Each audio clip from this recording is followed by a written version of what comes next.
Viva, sejam mais uma vez bem-vindos ao podcast Afronautas. Estamos de volta com mais novidades e hoje vamos aqui abordar sobre desenvolvimento de carreira em tecnologia.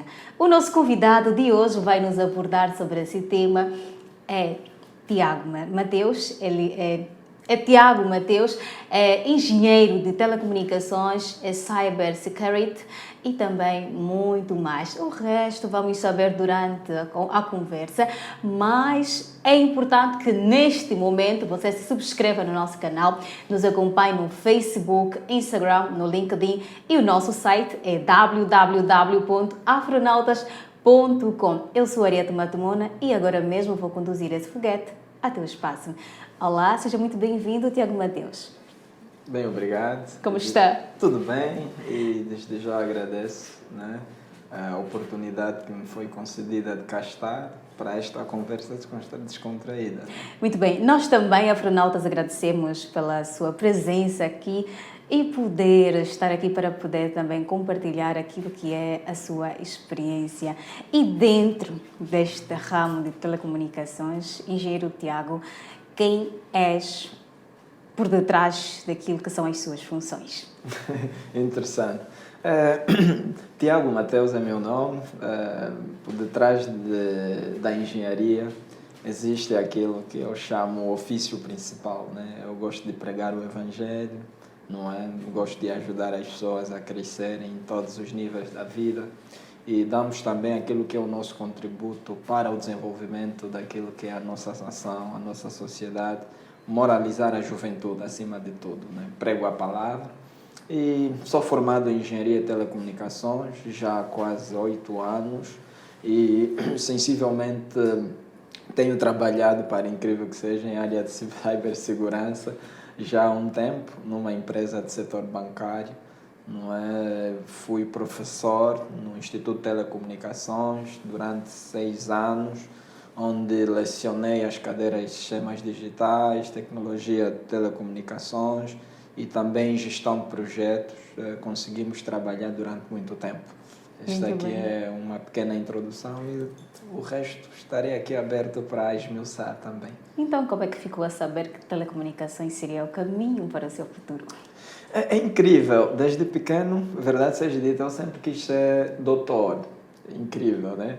É aquela que quase todos os pais tinham sempre um sonho para os seus filhos e gostava muito de ser médico. Infelizmente, digo felizmente, conheci um amigo que influenciou-me a migrar para o ramo da tecnologia. Eu sempre gostei, fui sempre curioso, tentar perceber como é que as coisas funcionam, entender o que é há por detrás das câmaras.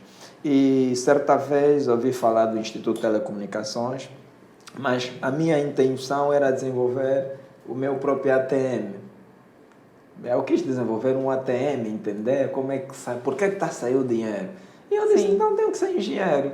Então conheci o ITEL, fui lá, fiz a inscrição, comecei a estudar e surgiu o engenheiro que sou hoje. Não é? Surgiu essa paixão de tentar perceber o que há por detrás dos ATMs, perceber por que a máquina está a lançar dinheiro e hoje entendo na íntegra como é que funciona a tecnologia por detrás disso. Muito bem, fora este começo para telecomunicações, não é? Quais foram os primeiros passos que deu para o início da sua carreira?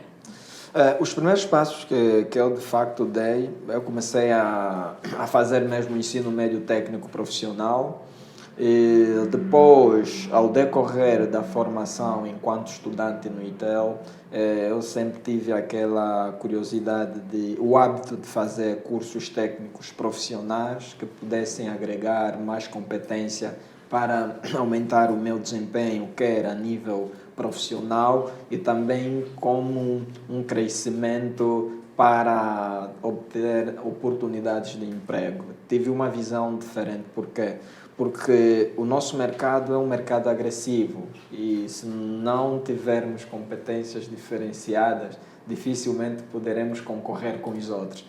Então, eu fiz algumas formações como eletrônica digital, fiz o CCNA e tem a graça por trás do ITEL ter também um centro de formação e hoje as pessoas têm a oportunidade de ter também a Afronauta, né? As Com formações certeza. são grátis e no nosso tempo não existiam as plataformas do gênero, né? Hoje a pessoa Era tudo um bocadinho mais limitado, não é? Exatamente. E a um clique nós conseguimos ter uma formação ao conforto da nossa casa, com qualidade excelente. Então, é importante as pessoas também apostarem nisso, né? E isso foi os primeiros passos que eu fui dando e concluí o meu curso médio, técnico médio no ITEL, e eu gostava de abrir aqui um parênteses, né? De que mesmo no ITEL eu tinha qual é o desafio que eu lancei? Como estudante, eu deveria terminar com 9 cursos, porque nós tínhamos os períodos de férias e durante as férias eram trimestral e para cada trimestre eu fazia um curso. Até terminar os 3 anos que eu fiquei no ITEL como estudante, eu terminei com 9 cursos. Eu fiz esses cursos e hoje deu também uma visão mais ampla daquilo que é engenharia. E terminei o ITEL, caminhamos para a universidade. Só para dizer que estamos aqui com um professor, mas alguém que está aqui a nos passar a ideia de como é que é o desenvolvimento de carreira em telecomunicações. Então, durante esse processo dos cursos que ia fazendo, eram todos os cursos relacionados ao curso que estava a fazer? Não, não. Eu sempre tive uma visão diferente. Eu entendi que tecnologia deve existir uma sinergia. A própria telecomunicações, não é? Existe uma sinergia na questão da própria informática e a própria telecomunicações em si. Então eu optava sempre que os meus projetos deveria existir uma conexão entre a parte do hardware e uma parte lógica. E as minhas formações eram direcionadas 30% voltada à informática, que envolvia programação, entender sobre design gráficos, essa questão toda, e 70% eu investia para o curso voltado à eletrônica, não é? Que era a própria eletrônica aplicada, sistemas digitais, a questão de programação de Arduino, microcontrolador, então fui ganhando essas competências diferenciadas, não só voltada a telecomunicações propriamente, porque quando nós temos esse conjunto, esse kit completo, conseguimos perceber melhor o desenrolar da própria ciência, temos um parecer muito mais abrangente, não somos simplesmente transversal diante das coisas, não é? Muito bem. Engenheiro Tiago, após terminar o ensino médio, qual foi o primeiro emprego que teve? Olha, incrível, eu criei primeiramente um negócio pessoal. Eu cheguei a montar um centro meu de formação, mas na minha própria casa. Foi o meu primeiro emprego. Eu orientava projetos de fim de curso, não é, na minha própria casa. Dava formações de microcontrolador, Arduino, e só para lembrar, as pessoas poderiam também ter isso nota, fui uma das primeiras pessoas a levar o curso de Arduino com C# no ITEL. Eu fui a primeira pessoa a levar isso e o meu sonho sempre foi fazer com que os alunos de informática do ITEL pudessem ter domínio dos Arduinos, porque era a tendência de futuro. Enquanto as pessoas estavam presos nos microcontroladores, eu já tinha uma visão para frente. Foi ali onde eu comecei a fazer os meus primeiros montantes. Depois fui contratado no ITEL como assistente, né? Aí foi um emprego já oficial, conforme as pessoas dizem, né? Aquilo eu tinha um pescado meu em casa, mas considero porque era algo que abriu-me porta a conhecer pessoas, porque quero aqui realçar o seguinte: nós quando terminamos o ensino médio e a juventude de hoje olha que não, eu terminei o médio, o que é que eu devo fazer? Estou à procura de um emprego. Mas nós conseguimos gerar empregos, não é? Na verdade, o dinheiro que nós precisamos está dentro de nós. Então, nessa teoria, eu acabei gerando essas oportunidades. Depois, fui contratado no ITEL como professor e ali fui dando aulas, né, prestando serviço em outras empresas na qual nos solicitavam os nossos serviços e a vida foi caminhando, caminhando. Depois abraçamos os outros desafios, não é? Step by step, fomos crescendo. É importante crescermos, mas fica aqui uma pulga por detrás da orelha. O dinheiro que precisamos está dentro de nós. Certo. De que forma? Dá para explicar? Quando a gente sai fora da caixa, nós conseguimos descobrir o talento que está em nós. Muitas das vezes, quantos jovens dominam programação? Muitos. Mas quantos estão dispostos a demonstrar o que está dentro de si? São poucos. Então, muitas das vezes nós temos o conhecimento. Eu sei programar um router. E que tal pegar 10, 15 estudantes na minha casa e formá-los com um custo reduzido? Eu consigo fazer dinheiro. Por essa razão, a minha teoria é que o dinheiro que nós precisamos está dentro de nós. Há uma teoria que eu digo sempre, não é? Que todo o conhecimento que nós temos e não usamos para rentabilizar é nulo. Eu sou engenheiro, sou formado, mas se o conhecimento que eu tenho e não coloco em prática, não serve. Por essa razão é que eu disse que o dinheiro que nós precisamos está dentro de nós. Então, nesse caso, para fazermos dinheiro, só precisamos extrair o nosso conhecimento. Exatamente. Ou compartilhar com os outros.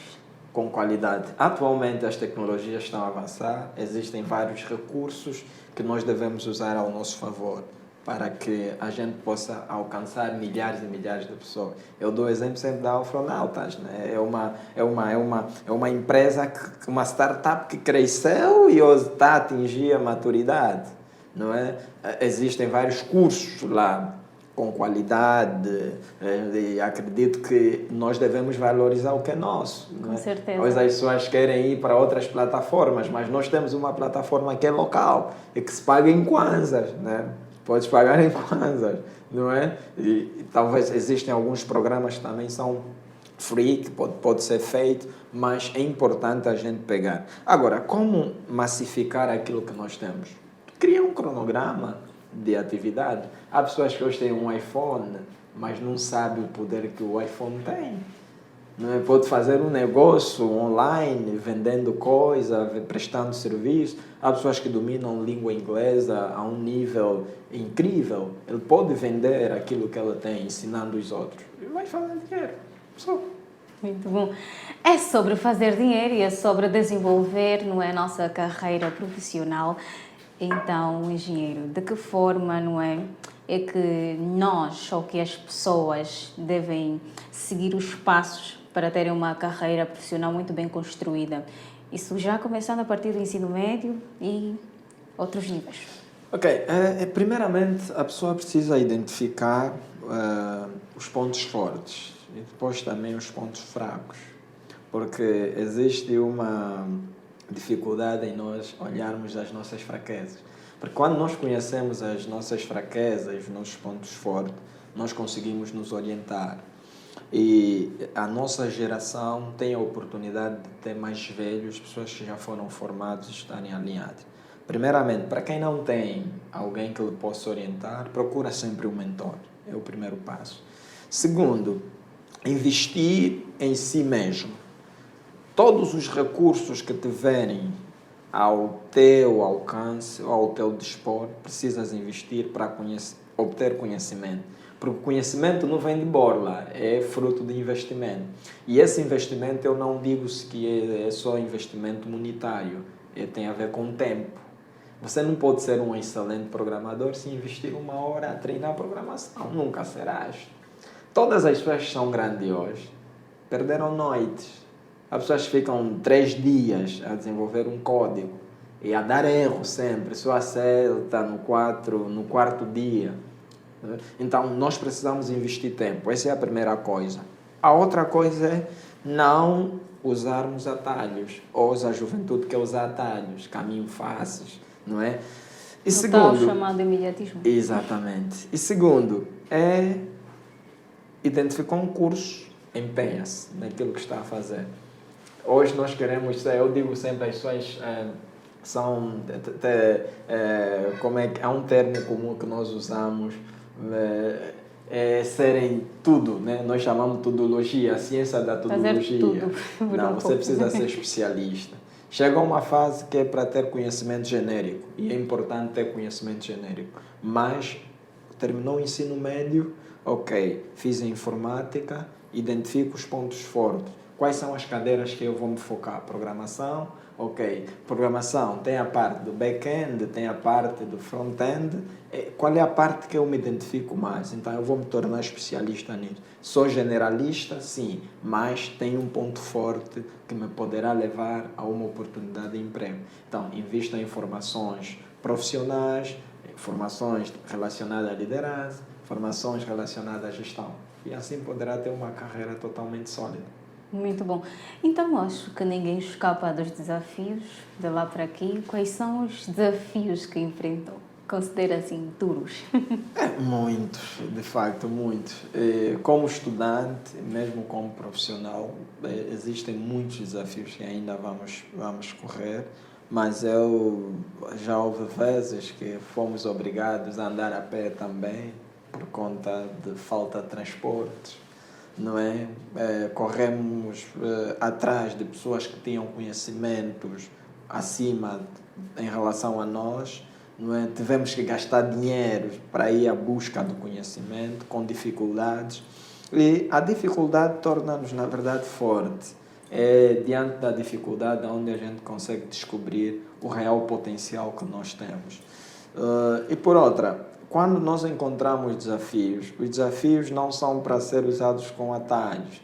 Na verdade, o desafio, as dificuldades surgem para nos ajudarem a descobrirmos o quão poderoso nós somos, ou o homem forte que está dentro de nós. Só que nós, os jovens, às vezes queremos olhar... Cansamos. Né? Exatamente. Não, eu quero que aconteça já, não. Eu também houve um momento que eu dava aulas, mas eu dizia, não, é para dar aulas, só dar aulas, tenho que fazer também alguma coisa mais, tenho que ir mais. Então, o teu desejo deve estar alinhado com os teus conhecimentos. Ou seja, há pessoas que têm desejos acima da média. Não, eu quero. Mas ele fica todo dia a jogar PlayStation. Fica todos os dias a jogar não territes. Não investe. Tem-se dito que os grandes estão sempre guardados. Quem quer ser grande, eu dou-te um exemplo. Eu sou pessoa de poucos amigos. Eu comecei a ter vários amigos quando comecei a evangelizar mais, comecei a pregar mais. As pessoas começaram a me ver mais, mas mesmo assim eu estive sempre em casa. Enquanto os outros estivessem a jogar, eu estou ali a estudar. Enquanto os outros estão ali a brincar, eu estou ali a investigar, porque eu queria me tornar diferenciado em relação aos outros. Então, quem quer ser grande tem que estar sempre 3, 4 horas acima dos outros. E parece que para conseguirmos certas coisas temos sempre que investir o tempo, não é? O dinheiro e também o conhecimento. Exatamente. Eu tenho dito sempre que para que a pessoa cresça, precisa de facto estes 3 recursos que acabou de mencionar. Né? A pessoa precisa ter disponibilidade, a disponibilidade está associada ao tempo, e a pessoa precisa ter dinheiro também. Mas nem sempre o dinheiro é tudo, é aquilo que eu disse. O dinheiro resolve muitas coisas, mas o dinheiro que nós precisamos está dentro de nós, quando a gente usa as ferramentas ao nosso favor.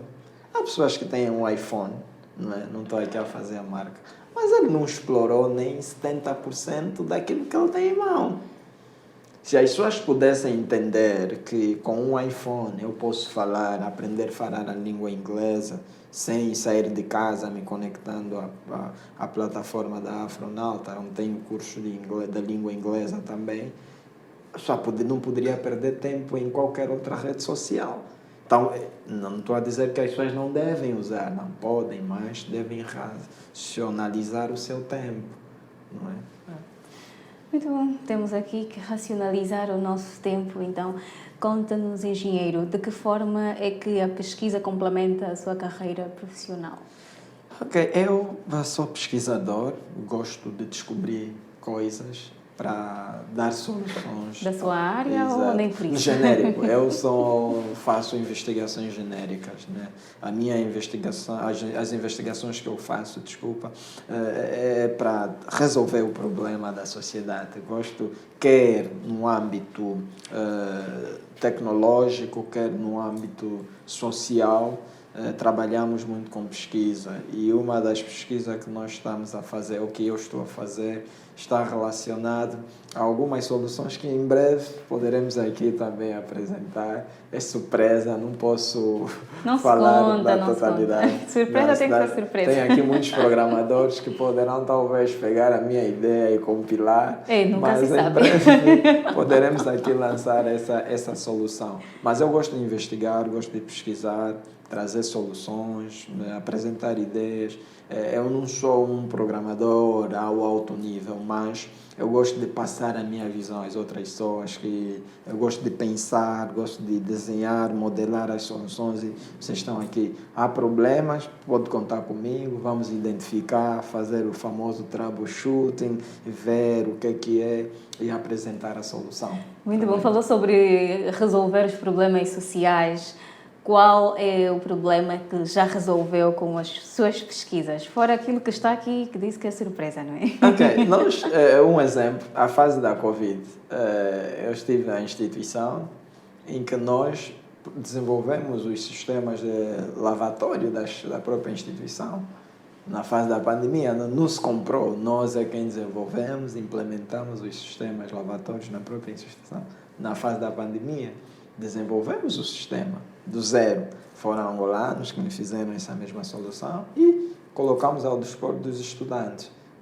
É uma das questões. E a outra questão, eu tenho também um projeto que é uma questão social, que é o trabalho, que é ajudar as pessoas a ganharem também competências profissionais num bairro onde está localizado o meu local de culto. Ensinamos também inglês for free para as pessoas, né? Em que nós financiamos também. E é uma causa social que também estamos a acudir. Queremos preparar jovens para darem continuidade àquilo que é a nossa nação Angola. Né? Muito bom. Já vai contar-nos sobre o seu projeto CIDES, não é? Mas antes conta-nos como alguém que trabalha com gestão de projetos, não é? Como é que as pessoas podem gerir um projeto? Como é que eles podem entrar? Quando entram, como é que eles podem organizar-se nisto? Ok, gerir é uma tarefa que não é fácil, mas é possível, porque um gestor de projeto deve ser chato, conforme são chamados, né? Os gestores de projetos são chatos e um projeto tem um ciclo, tem um início, não é? E tem um fim. Mas para chegar ao ciclo do fim, é necessário acompanhar todas as fases do projeto, desde o momento da inicialização da própria ideia, não é? O momento da supervisão do próprio projeto e a própria fase da conclusão. Mas um dos papéis fundamentais na área da questão da gestão de projeto é mesmo a fiscalização dos projetos. Quem deve fazer essa fiscalização?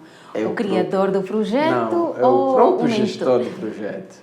O mentor pode até ter a visão do que poderá ser feito, mas ele precisa sempre de um gestor do projeto para lhe cobrar em que pé o projeto está. Porque ele poderá ter a ideia, né? Ele idealizou ou desenhou, mas precisa de alguém que vai estar sempre ali pingar. Nós chamamos um ping, né? Para saber se está... Não, como é que estamos com aquele tema? Onde é que estamos? Reportar. Exatamente. Essa é a função básica de praticamente um gestor de projeto. E o nosso dia a dia tem sido esse, né? Pedir ponto de situações, reunir, saber as métricas, os deadlines, quando é que vais me entregar o projeto. Porque um projeto tem um término, né? Não é ficar 10 anos, 15 anos com um projeto, não. Tem que ter métricas e deadline. Não, até às 10 horas o projeto fecha. Tem um projeto de 15 dias, em 15 dias o gestor do projeto tem que ter sempre atualizações diárias. E podes definir um cronograma de trabalho. Não, eu vou pedir ou vou reunir com as equipes 2 vezes na semana ou 3 vezes na semana, independentemente da magnitude do projeto. Isso aí acontece. Muito bom. Acredito que estes projetos dos quais faz gerência são ligados à telecomunicações, certo? Exatamente, são todos ligados Então, à tecnologia, não é? A telecomunicações, segurança de informação. muito bom. Mencionou aqui que todo projeto tem que ter o começo e também o fim, não é? Exato. Quanto tempo de duração tem que ter um projeto para começar até chegar ao fim? Isso depende da dimensão do projeto, não é? E quais são os objetivos desse mesmo projeto. Vamos dar aqui um exemplo. Suponhamos que eu decidi criar uma calculadora tecnológica, não é? Para calcular o nível de QI de um recém-nascido. Eu vou definir que esse projeto tem a durabilidade de pelo menos 3 semanas. E em 3 semanas eu vou criar as fases, não é? Ok, não. A primeira etapa é fazer o fluxo para entender a lógica do próprio projeto. Vou fazer o diagrama. Essa é a primeira parte. A segunda parte é modelar para passar em código os fluxos que eu fiz. Essa é a segunda etapa. E a terceira parte do projeto é fazer um teste piloto ou um controlado de uma demo da solução que desenvolvemos para um grupo restrito. E a última fase do projeto é publicar numa app pública para que as pessoas tenham acesso a uma plataforma, né, pública para que as pessoas tenham acesso dessa mesma solução. Então, eu vou definir o projeto em 15 dias e todas as fases eu vou ter que supervisionar de modo que o projeto corra. Porque se correr mal, é a responsabilidade do gestor do projeto. Muito bom. Nesse caso, estamos aqui num total de 3 semanas. Exatamente, 3 semanas. Bom. E, conforme eu disse, depende da dimensão do projeto. Para o normal, são 3 semanas. Exatamente. Ok, então quais são os comportamentos indispensáveis, não é, para quem está a querer a crescer, não é, para uma área de TI? O maior inimigo do crescimento em todas as áreas da vida, quer em TI, na vida, é a procrastinação. É o principal. A procrastinação é o inimigo do crescimento do homem. Se for para fazer agora, faça. Evita adiar. E precisamos ter responsabilidade naquilo que a gente esteja a fazer. Porque, independentemente do talento, a quantidade de conhecimentos tecnológicos que tiveres, se não tiveres um nível de organização, de cumprir com os deadlines das tuas atividades, dificilmente você cresce. Então, eu digo sempre para todas as pessoas que a procrastinação é o inimigo do desenvolvimento. Tem mais um outro fora da procrastinação? Tem agora a ver com também, porque a procrastinação tem a ver com a disciplina. A disciplina vai te ajudar. Imagina que queres aprender. Eu, em 15 dias, eu aprendi a programar Python. 15 dias, aprendi a programar Python. Eu queria fazer um script para preencher uns formulários automáticos numa página, aquilo abria sempre, eu não tinha tempo para estar lá preenchendo, eu disse, não, eu tenho que aprender. Sentei 15 dias, ficava a estudar Python, disciplina. Imagine, eu trabalho das 8 às 17, não é? Saio do serviço, chegava em casa cansado. Mas como eu tinha vontade de entender como é que o Python funcionava e tudo mais, fui 15 dias, aprendi a programar em Python. Então, eu tive disciplina, vontade e não procrastinei.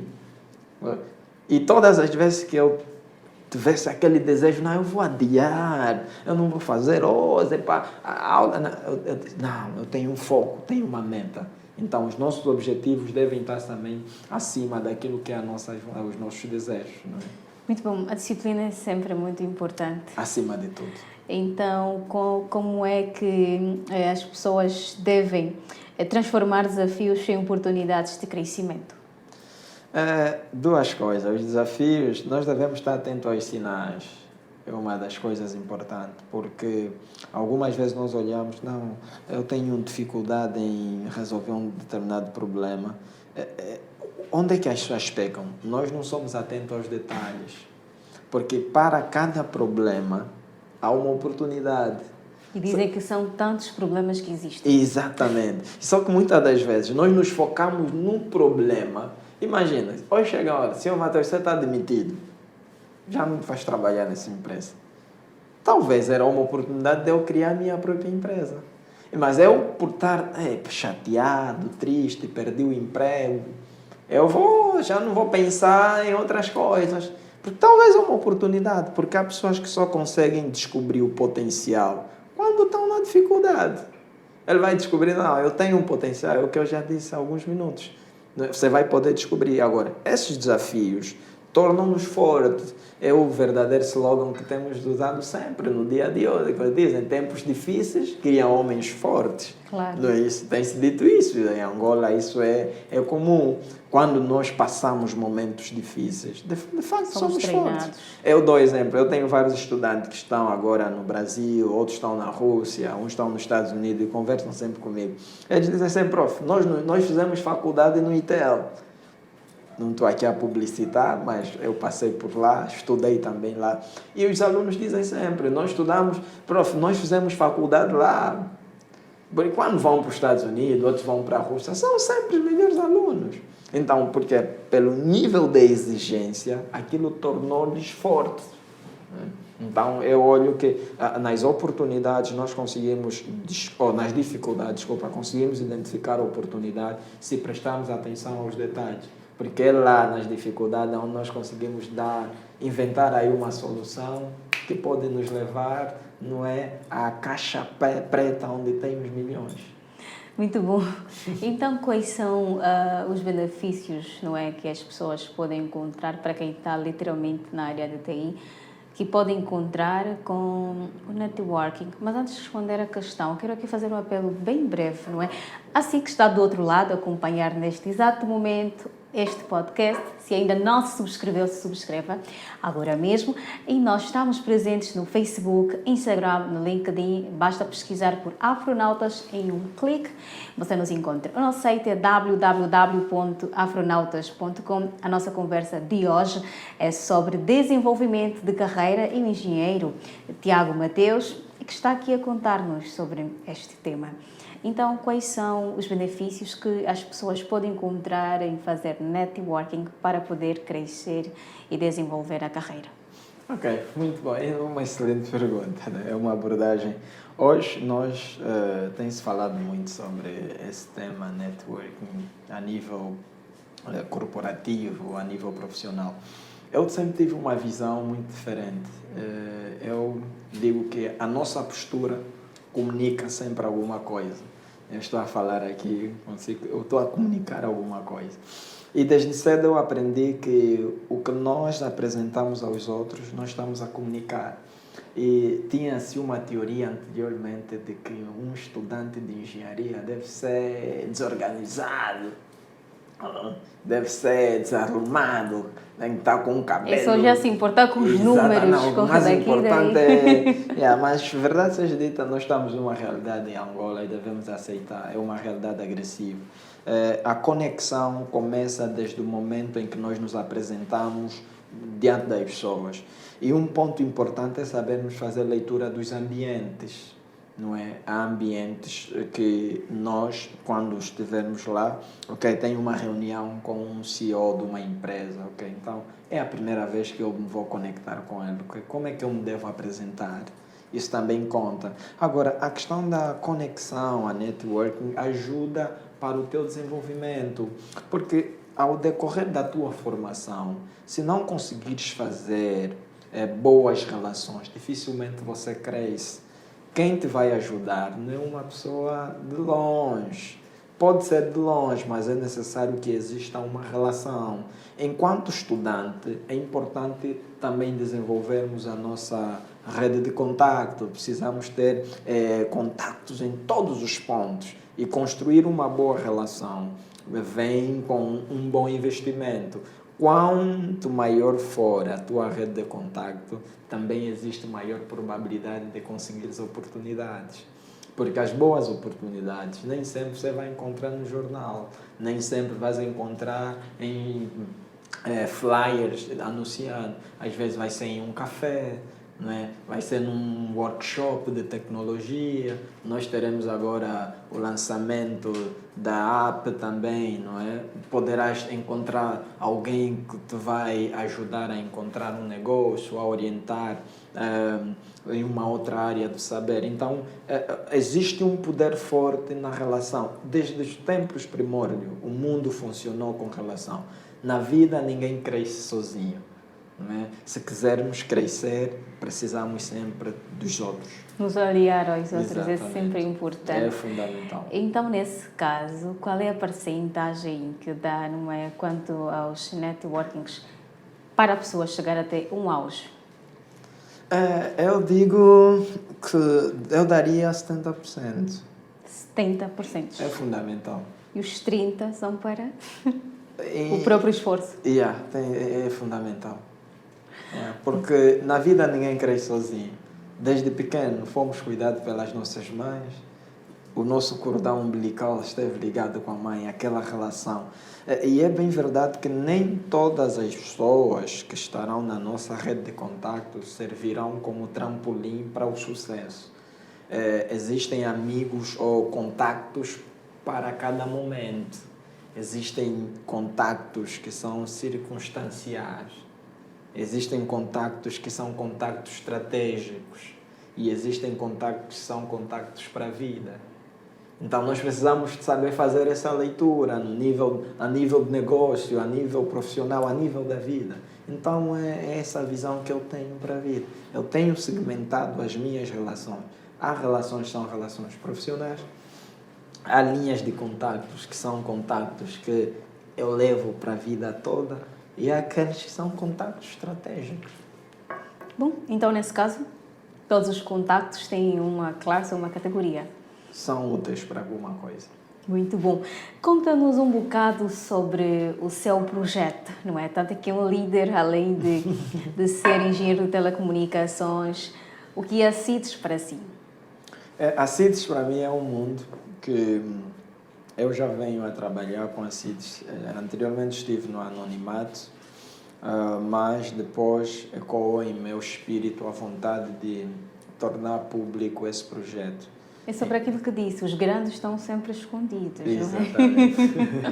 Não é? Então é um projeto que eu faço isso há anos. Eu sempre gostei de ajudar pessoas.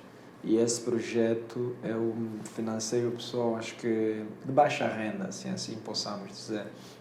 Então, não conseguem ingressar desde no ensino primário. Estamos a lutar agora para conseguir também apoiar para pessoas para a universidade.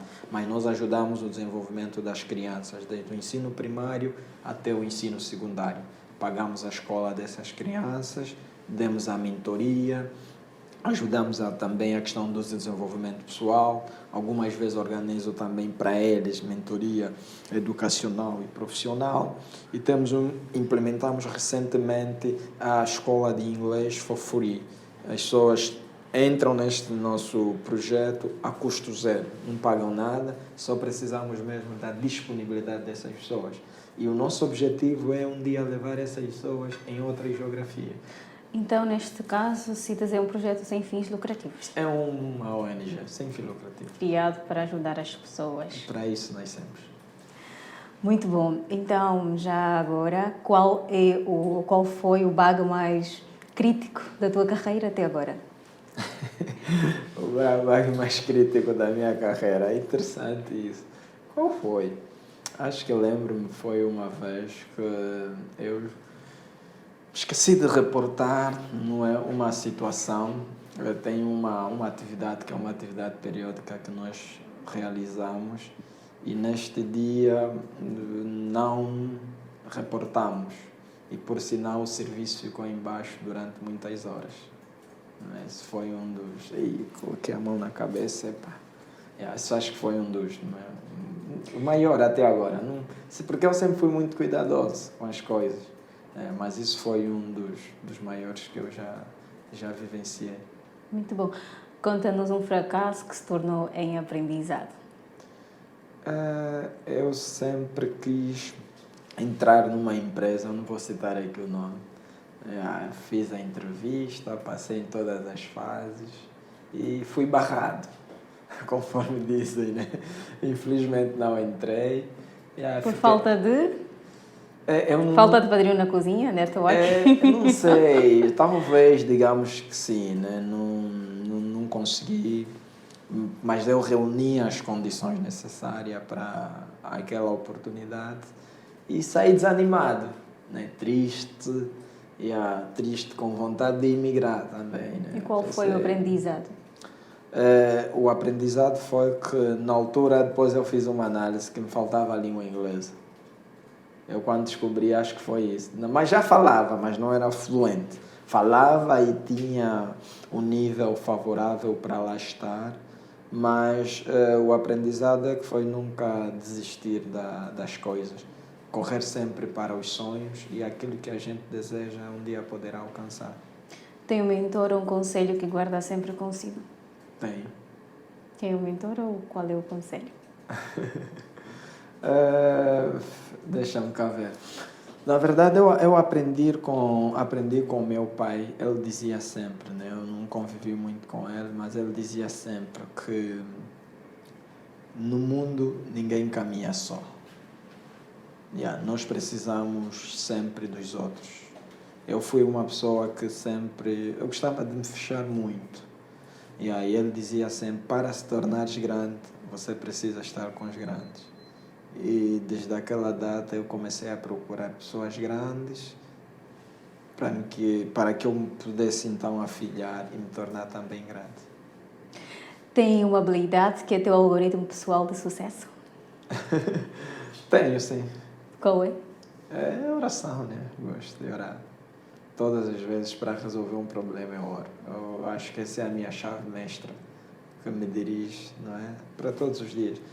Pese embora seja uma opinião muito pessoal, mas a mim funciona, né? Desde pequeno, a minha vida sempre foi baseada nesse princípio cristão e hoje sou a pessoa que sou, graças a esses fundamentos. Muito bom. Que estratégias recomendas para quem deseja avançar rapidamente na sua carreira?